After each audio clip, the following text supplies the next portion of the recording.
மட்டக்களப்பில் வந்து என்ன மாமாங்க ஈஸ்வரர் ஆலயம், காத்தான்குடியில் வந்து ஒரு பள்ளிவாசல் ஒன்று இருக்குது.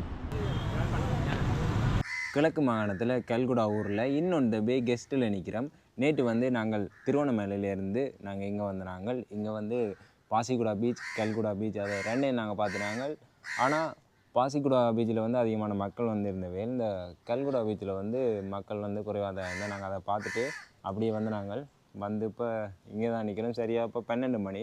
இங்கே இருந்து நாங்கள் மட்டக்களப்பு நோக்கி பயணம் செய்ய போகிறோம். முதலாவதாக மட்டக்களப்பில் வந்து மாமாங்க பிள்ளையார் ஆலயத்தை நாங்கள் பார்க்க போகிறோம். அது ஒரு வரலாற்று சிறப்புமிக்க ஒரு ஆலயம். அந்த இடத்த போய் அங்கே பார்த்துட்டு அப்படி அங்கால வந்து கல்முனை, அம்பாறை அந்த இடங்களையும் கவர் பண்ணுற பிளானில் தான் போகிறோம். இப்போ நேரம் சரியாக 12 மணி, மதிய நேரம் தான் போகிறோம். பக்கத்தில் நான் ஒரு 30-35 கிலோமீட்டர் அதுக்குள்ளே தான் இருக்குது. அதால் வேலை போயிடலாம். வணக்கம், நானும் உங்கள் ஜோகி. நம்ம சேனலுக்கு யாராவது முதல் தரம் வந்தால் மறக்காமல் சப்ஸ்கிரைப் பண்ணி வச்சுருக்கோம். நாங்கள் தங்கியிருக்கிற விடுதி இதுதான். முன்னுக்கு வந்து விடுதி இருக்குது. நாங்கள் இங்கே தான் தங்கினாங்க. நல்லா இருந்தது.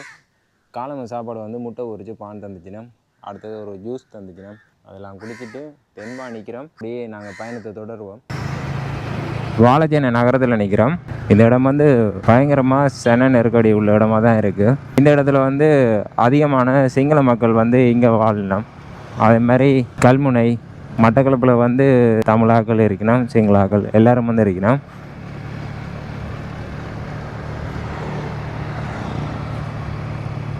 வாழைச்சேனை இதில் ஒரு தேவாலயம் ஒன்று இருக்குது. அதே மாதிரி இந்த பக்கம் ஒரு ஆலயம் ஒன்று இருக்குது. நாங்கள் அப்படியே நேராக போகிறோம். மட்டக்களப்புக்கு இன்னும் கொஞ்சம் தூரம் தான் இருக்குது. இப்போ நாங்கள் நிற்கிற இடம் வந்து செங்கலடி.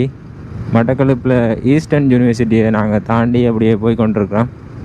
வெயில் வந்து அவ்வளோ நெல்ல குறைவாக தான் இருக்குது. நாங்கள் நினைச்சாங்க வெயில் அதிகமாக இருக்குமெண்டு, குறைவாக தான் இருக்குது இன்றைக்கு.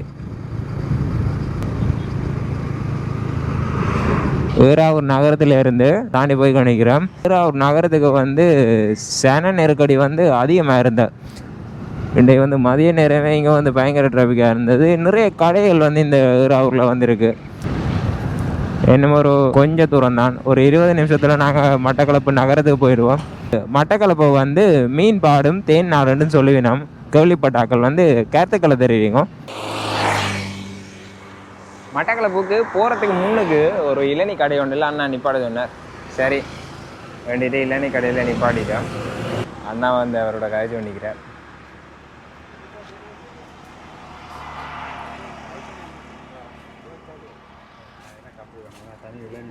என்ன விலை ஒரு இளநீ? என்ன விலையா? 230.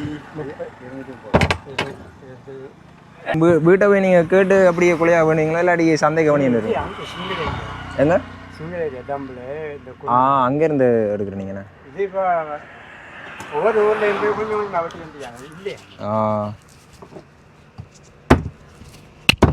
எத்தனை வருஷமா இந்த இளநீ விதை ஒன்று? நான் 2 வருஷமா. 2 வருஷம்? 2 வருஷம். இந்த இடத்துலயே 2 வருஷமா இருக்கிறீங்க? இந்த இடத்துலயே 2 வருஷமா இளநீ வித்துட்டுருக்காரு அவண்ணா. இதில் தான்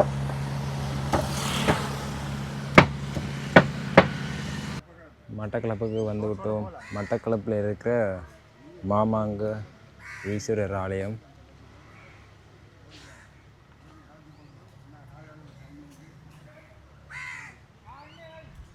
ஆலயம் வந்து ஆலயத்துக்கு வந்து உள்ளுக்கு வந்து சோடு எல்லாம் போயிடாது. இந்த ஆலயத்துக்கு வந்து முக்கியமாக ஒரு வரலாறு ஒன்றே இருக்குது. அந்த வரலாறு பார்ப்போமே.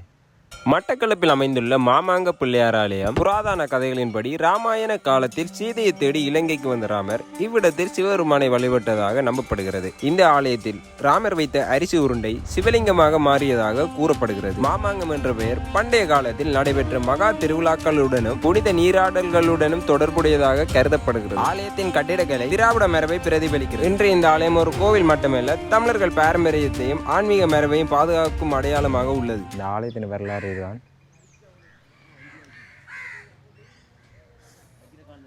இந்த ஆலயம் திரும்ப புனர் நிர்மாணம் செஞ்சிருக்கணும். பெயிண்டெல்லாம் வந்து புதுசாக இருக்குது. அதில் ஒரு குளம் ஒன்று இருக்குது. அந்த குளத்தில் வந்து குறிப்பிட்ட ஆட்கள் வந்து அங்கால நீந்தி கொண்டிக்கணும். கிழமை நாட்கள் இல்லைன்றதால ஆலயத்தில் வந்து ஆக்களே இல்லை. அங்கே கொஞ்சம் பேர் நிற்கிறோம். நாங்கள் 2 பேரும் வந்துருக்கிறோம். இப்போ கூறும் மண் வந்து போட்டிருக்கணும். கோயிலுக்கு முன்னுக்கு வந்து கோயிலுக்கு தேவையான பொருட்கள் இதில் இருக்குது. சாம்பிராணி, பட்டு, கற்பூரம். இஞ்சால வந்து தேங்காய் இருக்குது பாருங்க. தேங்காய் வந்து எப்படி வெட்டி வச்சு குடிக்கணுமாண்டு நல்ல ஒரு வடிவாக இருக்குது இந்த தேங்காய். அப்படி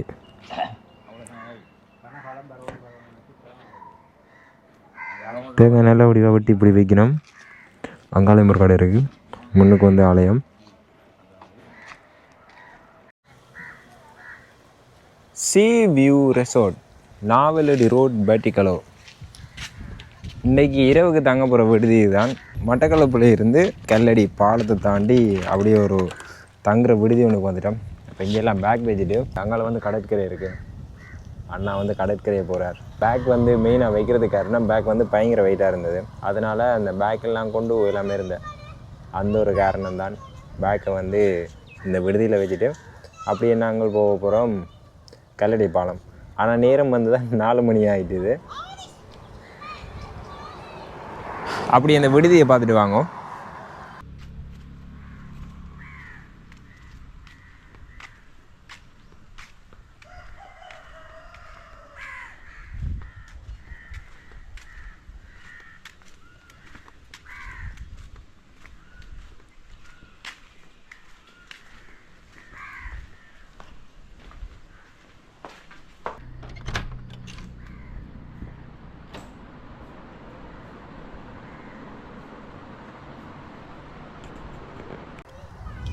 தங்குற விடுதியை பார்த்துருப்பீங்க. எப்படி இருக்குமெண்டு கருத்துக்களை தெரிவிங்க. நாங்கள் அப்படியே பயணத்தை மேற்கொள்வோம். நாங்கள் தங்கின விடுதியிலேருந்து முதலாவது வந்திருக்கிறோம் கல்லடி பாலத்துக்கு. தங்குற விடுதிக்கு போகிற நேரம் வந்து இந்த இடத்துல அதிகமான மக்கள் வந்து நின்றவேல். இந்த இடத்துல எல்லாம் நிறைய பேர் நின்றவேல். இப்போ வந்து ஆக்கலை இல்லை. நாங்கள் 2 பேர் தான் நிற்கிறோம். கொஞ்சம் பேர் போய்க்கொண்டு நிற்கிறோம். அதே மாதிரி அந்த இடத்துல மீன் பிடிச்சோண்டு நிற்கிறோம். அந்த வெற வழியில் ஒரு பாலம் ஒன்றில் மீன் பிடிச்ச மாதிரி தான். சின்ன ஒரு வள்ளத்தில் அதில் தூண்டில் மீன் பிடிச்சோண்டு நிற்கிறோம். ஆனால் அப்படி அடுத்தது எங்கே போகிறோம்? கல்லடி பாலத்தை பார்த்தாச்சு. அடுத்தது வந்து எங்கே போகிறோம்னு சொல்லிச்சுன்னா காத்தான்குடியில் வந்து ஒரு பள்ளிவாசல் ஒன்று இருக்குது. புதுசாண்டு கிட்டெல்லாம் கட்டினது. அது ஒரு பெரிய பிரமாண்டமாக கட்டப்பட்ட ஒரு பள்ளிவாசல் உண்டு காத்தான்குடியில். அதை போய் பார்க்குறோம். ஓகே, அடுத்தது அப்படியே காத்தான்குடி போகிறோம். அதில் ஒரு ஔவையாட்ட சிலை இருக்குது. அந்த ஔவையாட்ட சிலைகளை வந்து மீன் இருக்குது. அதான் இந்த மட்டக்களப்பை வந்து மீன் பாடும் தேன் நாடாமன்னு சொல்லிவினோம். இதில் இருக்கிற இந்த ஔவையாட்ட சிலை தான் மனித குலத்துக்கு நல்ல பல விழுமிய கருத்துக்களை அழகு தமிழில் தந்த சங்ககால பெண்புலவர். இதில் பாருங்க, கீழே வந்து மீன் இருக்குது, மேலே வந்து ஔவையார் இருக்கிற மாதிரி ஒரு சிலை ஒன்று இருக்குது. அந்த இடத்துல நிறைய கடையெல்லாம் இருந்த பழக்கடை தான்.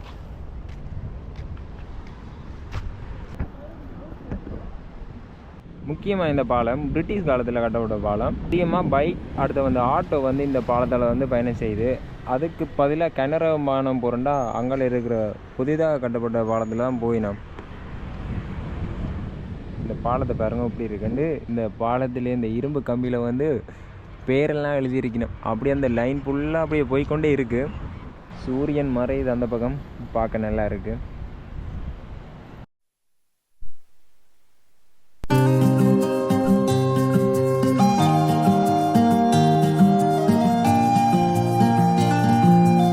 நீங்க பார்க்குற இந்த பள்ளிவாசல் அமைப்பு இஸ்லாமில் புனித நகரமாக கருதப்படும் ஜெருசலேம் நகரத்தில் அல்-அக்ஸா பள்ளிவாசல் அதே அமைப்பை இங்கே கட்டியிருக்கணும். உள்ளுக்கெல்லாம் நாங்கள் போய் பார்த்துட்டு அப்படியே இரவு நேரம் தெருவோர கடைகளை நாங்கள் பார்க்க போகிறோம். இங்கே வந்து தெருவோர கடைகள் வந்து அதிகமாக இருக்குது. இதில் பாருங்கோ, இது இந்த வடிவமைப்பை பாருங்க இப்படி அழகாக இருக்குண்டு. காத்தாங்குடிக்கு வந்தால் இந்த இடத்த மறக்காமல் பார்க்கணும். அதிகமான மக்கள் வந்து இந்த பாதையால் பயணம் செஞ்சு கொண்டே இருக்கணும். நேரம் சரியாக 9:30 நாங்கள் தங்கியிருக்கிற விடுதிக்கு வந்துட்டோம். காத்தாங்குடிக்கு போனாங்க. சரியாக ஒரு 4 மணி 4:30 பொழுதில் காத்தாங்குடி போனாங்க. காத்தாங்குடியிலேயே இருக்கிற ஒரு மிகப்பெரிய ஒரு பள்ளிவாசல். அது வந்து அந்த பாலஸ்தீனில் வந்து இருக்கிற பள்ளிவாசல். அதே பள்ளிவாசலை வந்து இங்கே அதே மாதிரி வடிவத்தில் இங்கே வந்து கட்டியிருக்கணும். இலங்கையிலேயே அது பெருசுன்னு நினைக்கிறேன். கொழும்பில் வந்து அழுத்கடை மாதிரி காத்தாங்குடியில் வந்து ஸ்ட்ரீட் ஃபுட் வந்து நல்லா இருக்கும். ஆனால் அது வந்து நாங்கள் சாப்பிடல. அப்படியே அந்த இடத்தையெல்லாம் ஃபுல்லாக பார்த்துட்டு அப்படி அங்கே போய் ஒரு இடம் இருக்குது. ஒரு பள்ளிவாசலுக்கு பக்கத்தில் டவுனில் தான் டேஸ்ட் கிங்னு சொல்லி அங்கே வந்து பாபத் வந்து நல்லா இருக்கும். அது வந்து எப்படி இருக்குமாண்டா ஒரு மரவள்ளி கிழங்கு அது வந்து அவிச்சிருக்கும். அதுக்கு மேலே வந்து குடல் கறி, அப்படியே மாட்டு குடல், அடுத்த மாட்டு இறைச்சி, அதை வந்து பொரித்து அதில் தூள் மிளகாய் அப்படியெல்லாம் ஆட் பண்ணிவிட்டு அதை வந்து கட் பண்ணி அப்படியெல்லாம் சேர்த்து போட்டு தெரியணும். அது வந்து சாப்பிட்னாங்க. அது வந்து நல்லா இருந்தது. ஒரு டிஷ் வந்து ஒரு ஆளுக்கு வந்து 800 ரூபா. அது ஒரு ஆள் சாப்பிடக்கூடியது வேணுனாங்க. 2 பேரும் சாப்பிட்னாங்களா. அப்படியே காத்தாங்குடி நகரத்தையும் சுற்றி பார்த்துட்டு அப்படியே நாங்கள் கல்லடி கடற்கரைக்கு போனாங்க. அங்கே ஒரு இரவு நேர பொழுதுலாம் போனாங்க. அந்த கடற்கரையிலையும் ஒரு அரை மணி நேரம் இருந்துட்டு அப்படியே நாங்கள் இப்போ வந்து நிற்கிறோம் 9:30க்கு. இந்த காணொலி நீங்கள் பார்த்துருப்பீங்க. இங்கே நிறைய இடம் இருக்குது. எல்லா இடத்தையும் வந்து தனித்தனி ஒரு காணொலி எடுத்து போடணும். இங்கே வந்து 2-3 நாள் இருக்கவே பத்தாது. அது கூட நாள் இருந்து இந்த இடத்தையெல்லாம் சுற்றி பார்க்குற மாதிரி இருக்கும். நிறைய இடங்கள் இருக்குது. வெளிச்ச வீடு இருக்குது. பழைய உள்ளாந்தர் காலத்தில் கட்டப்பட்ட கோட்டை இருக்குது. அதெல்லாம் நாங்கள் பார்க்கல. மட்டக்களப்பில் வந்து அதிகமாக தமிழ் மக்கள் வாழ்கிறது கூட. அதே மாதிரி காத்தாங்குடியில் வந்து அதிகமாக முஸ்லீம் மக்கள் வந்து வாழ்கிறது கூட. இப்போ நான் இது வந்து பிரித்து சொல்லலை. அங்கே வந்து வாழ்கிற மக்கள் அந்த தொகையை தான் சும்மா சொன்னான். காத்தாங்குடியில் வந்து அதிகமாக முஸ்லீம் மக்களை நாங்கள் பார்க்கக்கூடிய மாதிரி இருந்தது. இப்போ யாழ்ப்பாணம் வந்து எப்படி இருக்கும், டவுனுக்கு போனால் எப்படி இருக்கும், அதே மாதிரி காத்தாங்குடியும் அதிகமான மக்கள். அந்த ரோட் வந்து பயங்கரமான ஒரு சன நெரிசலை கொண்ட இடமாக தான் இருந்தது. நல்லா இருந்தது. முக்கியமாக வந்து காத்தாங்குடியில் தான் இந்த பேரிச்சம்பளம் மரம் வந்து இருந்தது. அந்த ரோட்டில் நீங்கள் வந்து பார்த்துருப்பீங்க. அதையும் நாங்கள் அப்படியே பார்த்துனாங்க.